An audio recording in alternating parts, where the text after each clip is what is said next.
국내와 미국과 해외에 계신 구독자 여러분 반갑습니다.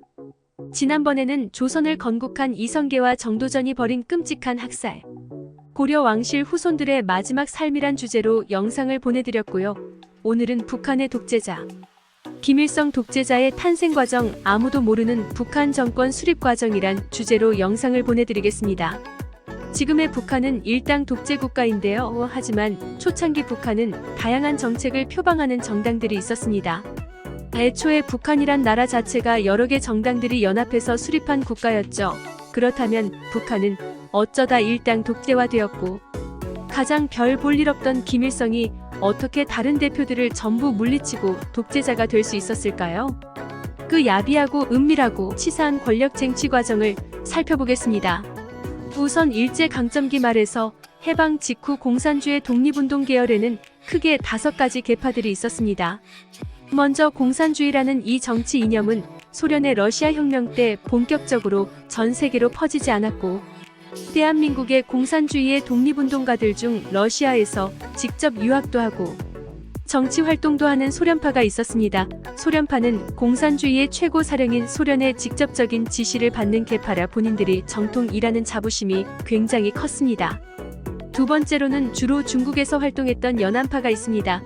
중국 관내에서는 김구의 임시정부 우익측과 공산주의 좌익측이 양방면에서 독립군을 조직해 일본과 싸우고 있었습니다. 여기서 중국 내에서 중국 공산당과 연합작전을 펼치며 독립전쟁을 하던 공산주의 독립군 출신들이 연안파, 즉 중국 공산당과 인연을 맺고 있는 계열이었습니다.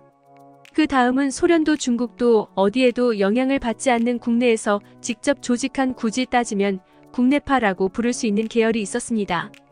이 국내파의 당수는 박헌영은 이미 일제강점기에 조선공산당을 조직해 국내에서 공산주의 활동을 계속 이어가고 있었죠. 당대 공산주의 계파 중 가장 세력이 크고 영향력도 막강한 공산주의 단체였습니다. 박헌영의 입지 또한 좌익 계열에서는 가장 존재감이 컸습니다. 우익 측에서도 박헌영을 최종 보수 정도로 여기고 있었고요. 소련파, 연안파, 국내파 이 세 가지가 일단 제일 핵심이 되는 공산주의의 계파였습니다. 남은 두 계파는 세력이 너무 미비해 끼워주기 곤란할 정도인데, 하나는 한반도 북부 특히 함경도에서 활동하던 그렇게 크지는 않은 갑산파라는 공산주의 조직이 있었습니다. 그 다음 가장 마지막으로 가장 하자는 단체가 만주를 근거지로 하는 만주파가 있었습니다. 만주파라고 하기에도 민망한 게 여기서 활동하고 공산주의 사람들은 정상적으로 조직을 형성하진 않았고, 그냥 거기서 일본군과 싸우던 중국 군대와 연합한 부대에 수속되어 있는 공산주의 사상을 가진 개개인들에 불과했습니다. 조직이거나 단체도 아니지만 그냥 만주에서 깨작된 공산주의 계열이 있긴 있어서 이름은 붙여줘야 해서 만주파라고 부르지. 이 앞에 4개에 비하면 정말 저급하고 우스운 수준이었습니다. 김일성은 바로 이 마지막 계열 만주파의 한 사람으로, 쉽게 말하자면 당대 공산주의 계열에서 가장 보잘것없는 인물이었습니다. 그저 김일성은 운 좋게 만주에서 뛰다가 연해주, 그러니까 블라디보스토크로 활동지를 옮겼을 때 소련군과 함께 일본군과 싸우며 소련군 눈에 들었고 소련군 장교가 됩니다. 1945년 일본의 패망 직전에 소련이 만주와 한반도 내 일본군과 싸우겠다며 압록강과 두만강을 넘어 한반도를 진입해 위도 38도까지 내려오게 되는데, 그때 김일성도 같이 내려옵니다. 이미 일본의 패망은 거의 확정된 상황. 일본이 패전을 선언하면 다음은 미국의 자유주의 진영과 소련의 공산주의의 진영이 팽팽하게 부딪힐 것이라는 건 모두가 예고하고 있었습니다. 당연하게도 스탈린은 한반도를 공산화시킬 생각이었고, 그러기 위해선 그 일을 맡아줄 한국인 공산주의자가 필요했습니다. 그 역할로는 당시 능력으로 보나 평판으로 보나 세력권으로 보나 국내파의 박헌영이 유일무이했습니다. 그러나 스탈린은 선택은 당대의 좌우익 독립운동가 거물들은 들어보지도 못한 웬 김일성, 이란 나이 어린 소련의 일개 장교였습니다. 스탈린이 박헌영이 아니라 김일성을 선택한 이유는 박헌영이 너무 유능해서 부담스러웠던 겁니다.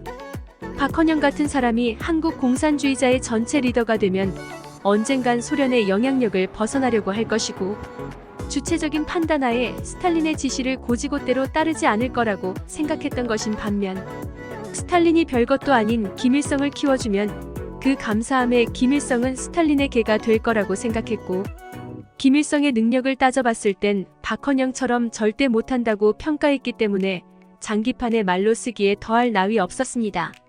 이런 상황을 눈치챈 김일성은 소련과 같이 한반도 북부를 넘어와 한반도 북부 근거지의 공산주의 계열 갑산파를 흡수합니다. 그다지 큰 조직은 아니었던 갑산파 입장에선 소련의 지지를 받는 김일성이 커 보였겠죠. 그리고 해방이 되고 한 2개월 후였던 1945년 10월 10일.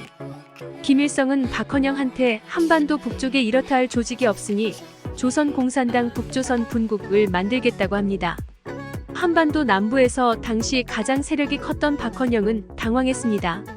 한반도 내 공산주의는 본인이 다 일궈놨는데 왜 굴러들어온 돌이 갑자기 세력이 커진 겁니다. 더군다나 한반도 남부는 미군정이, 북부는 소련 군정이 있었으며 소련군은 김일성을 밀어주고 있었기 때문에 박헌영은 김일성과 갈등을 빚으면서도 순응해야만 했습니다.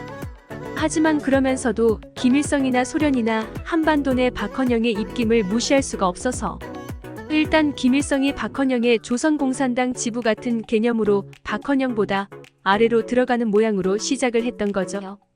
김일성은 소련에게 아주 충실한 계임을 증명하기 위해서 토지개혁, 이란 좋은 명분으로 지주와 자산가, 우익 독립운동가들에 대한 자의적이고 잔인한 숙청을 자행했습니다.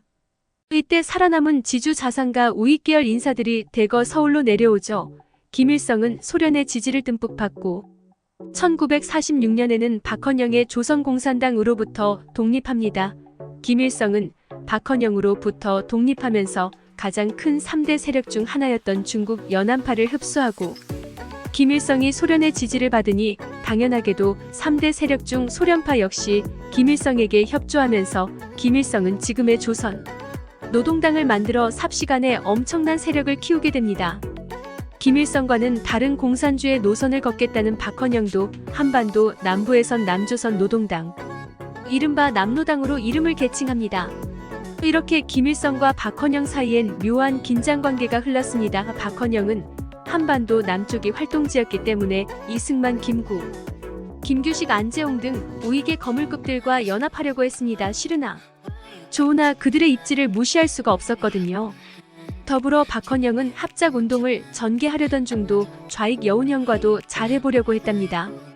그러나 박헌영은 정치적으로는 연합의 필요성을 느꼈을진 몰라도 이념적으로 박헌영은 순수 공산주의 이상론자였기 때문에 박헌영이 추구하는 사회, 경제적 이념은 중도 쪽에서조차 수용할 수가 없었습니다. 박헌영의 개혁안은 이념적으로는 타협이 없었습니다. 여기에 점차 시간이 지나며 점차 좌익 우익 이렇게 흑백 논리로 모든 것을 양분하려는 추세가 더 짙어지면서 박헌영은 우익과의 연합이 점점 어려워졌고, 중도 좌익이었던 여운형과도 사이가 매우 안 좋아집니다. 여운형이 나중에 암살되는데 그 암살 배후의 유력한 후보가 박헌영일 정도로 말이죠. 결국 남쪽에서 공산주의가 힘들다고 판단한 박헌영은 북쪽으로 넘어가 김일성과 합류합니다. 이렇게 김일성의 조선노동당은 5세력을 모두 아우르는 유일무이의 공산당이 되었고, 1948년 9월 9일 북한 정부가 수립되는데요. 그것도 제일 보잘것없던 김일성에 의해서 말이죠. 단 김일성 입장에서 박헌영의 존재감이 너무 부담스러웠고, 박헌영조차도 자기 근거지가 북쪽이 아니어서 시집살이 하는 기분이었습니다. 박헌영이 생각해낸 방법이 있으니 바로 남침 전쟁을 통해 대한민국 정부를 무너뜨리고 그곳을 자기가 먹으면 박헌영은 다시 남쪽에 둥지를 트고 북쪽의 김일성과 대립할 수가 있겠죠. 김일성도 비록 동상이몽이지만 전쟁을 원하고 있었고, 김일성과 박헌영의 적극적인 주도하에 소련으로부터 전쟁의 허락을 받고 일어난 남북분단 전쟁이 바로 6.25 전쟁입니다. 그렇지만 6.25 전쟁은 박헌영이 생각했던 시나리오와는 전혀 다르게 흘러가고, 박헌영은 김일성에게 남한으로 넘어만 가면 남쪽에 있는 남노당 조직원들이 싹 다 봉기해서 대한민국 정부를 하루아침에 무너뜨릴 수 있다고 호언장담을 했습니다. 그런데 그런 일은 일어나지 않았죠. 이미 대한민국 정부에선 제주 4.3 사건과 여수, 순천 사건 이후 대대적인 남노당 숙청 작업을 진행했던 겁니다. 민간인들 마저 학살해버리며 아예 길을 못 펴게 했죠. 인천 상륙작전 이후 북한이 압도적으로 밀리자 김일성과 박헌영은 술자리에서 진탕 취해 누가 더 잘못이 크냐며 간부들이 다 보는 앞에서 주먹다짐을 할 정도였습니다. 1953년 전쟁이 끝날 무렵 선수를 친 더 야비한 사람은 김일성이었습니다. 김일성은 박헌영이 미군의 스파이였다는 누명을 씌워 체포했고 이 증거 조작과 억지 재판을 통해 1955년 박헌영을 처형시켰습니다. 더불어 박헌영파였던 남로당 간부들도 깡그리 숙청되었죠. 가장 눈에 가시 같은 존재이며 공산당의 가장 큰 거물이었던 박헌영이 사라졌지만 여전히 중국 연안파 세력은 컸으며 소련파 공산당원들 역시 소련 정부의 눈과 귀가 되어 김일성을 감시하고 있었습니다. 그러나 김일성은 보통 사람이 아니었죠. 소련파의 굉장히 큰 거물이 어떤 허가이 박헌영은 건드리지 말라고 김일성에게 말하자 마자 알 수 없는 사인으로 싸늘한 주검으로 발견됐으며 독립군 지휘자 출신으로 북한 군부의 핵심 간부였던 중국 연안파의 김무정은 인천 상륙작전의 패전의 책임을 물어 김일성에게 실각당합니다. 다행인지 불행인지 김무정은 전쟁 도중 요절해서 억울하게 처형당하진 않았지만 김무정 사망 이후 중국 연안파 출신의 군부들도 대거 숙청을 당하는데요. 그럼에도 불구하고 전후 김일성의 입지가 흔들리는데 김일성을 키워준 스탈린도 일찌감치 죽었고 소련의 새로운 서기장이 된 후르시초프가 스탈린을 부정적으로 평가하고 있었으며 그런 스탈린이 키우는 김일성도 탐탁치 않아 했습니다. 공산주의라는 이념은 무시하고 독재 정치를 하려는 나쁜 것만 배웠다고 생각했죠. 그래서 후르시초프는 북한 내 소련파 일부와 중국 연안파 일부를 꼬드겨 이 김일성을 축출하고 집단체제를 구축하고자 합니다. 안 그래도 본인들 계열의 거두들이 다 내쳐진 상황에서 소련파 중국 연안파는 모두 김일성의 1인 독재 정치를 벼르고 있었거든요. 그러나 김일성은 상황 돌아가는 걸 정확하게 파악하고 있었습니다. 1956년 8월 종파주의자들이라고 불리는 이 소련파와 연안파는 당 중앙회의 때 김일성의 1인 독재체제를 비난했으나 이미 당 요직 곳곳엔 김일성파였고 오히려 역풍을 맞아 대부분의 소련파와 연안파는 중국이나 소련으로 망명을 합니다. 이 정치 갈등을 8월 동파 사건이라고 합니다. 중국과 소련이 압력을 넣어 김일성은 이들을 사면했으나 이내 대대적인 숙청을 진행했고 수년간에 걸쳐 최창익, 윤공음, 박창욱 등 그나마 남아있던 소련파와 연안파 중간급 간부들도 사형되거나 정치범 수용소에 수용되거나 탄핵당합니다. 연안파의 거두 중에 거두이자 독립운동가 출신으로 만인의 존경을 받는 김두봉도 김일성의 권력에 방해되는 존재였으나 그나마 김두봉은 이 권력욕에 소극적이라 해임 정도로 끝이 납니다. 이로써 소련파와 연안파는 모조리 해체되었고 이 숙청 작업은 60년대까지 계속 이어지며 심지어 한때 세력이 없던 김일성에게 세력이 되어주었던 갑산파 출신들도 모조리 숙청됩니다. 1972년 김일성은 주체사상이라는 이른바 종교나 다름없는 스스로에 대한 신격화 이론을 만들어냅니다. 북한은 공산주의 국가라고 하지만 이때 중국이나 소련은 북한을 정식 공산주의 국가라고 인정도 안 했고 지금도 그렇습니다.